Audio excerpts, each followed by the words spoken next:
Ottawa police say a woman is dead after a suspected femicide, the first time the department has officially used the term. Jennifer Zabarillo was a longtime civilian employee of the Royal Canadian Navy, allegedly killed by her husband. CTV's Colton Prail is following the story for us this morning from Ottawa and has more.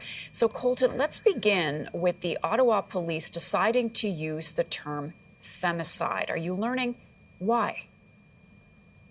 Yeah, Marcia, this is really part of a coerced push to bring this into the fore, into the national spotlight, and to make it a more common and accepted definition. It already has a fairly common understanding of what femicide is across the world, but in Canada, for example, it's not something that our police forces are using, or even that the federal government really uses. It's not in the criminal code. The federal government often refers to it as gender-based violence, but femicide specifically relates to the killing of a woman or girl, typically by a man, and typically because of her gender. And this specifically is a very significant cause of violence that is perpetrated against women. If you look at some of the data from Stats Canada that they've collected in gender-based violence in the last decade or so, between 2011 and 2018, there were about 1,100 instances of these gender-based violence killings, men killing women, and the vast majority, 66% of them,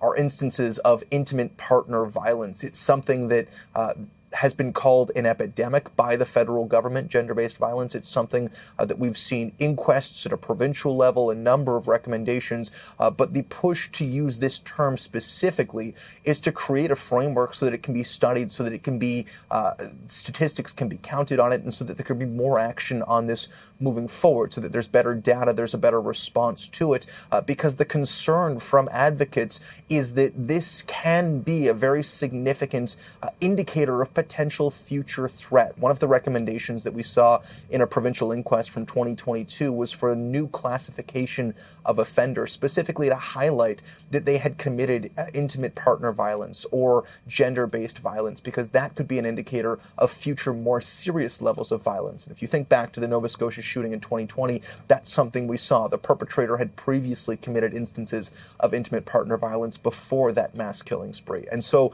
the call here and the push from police forces is to bring this into the forefront a little bit more, so that that data can be more acceptable, but also so that the true extent of how pervasive this type of violence is can be better understood and better called out.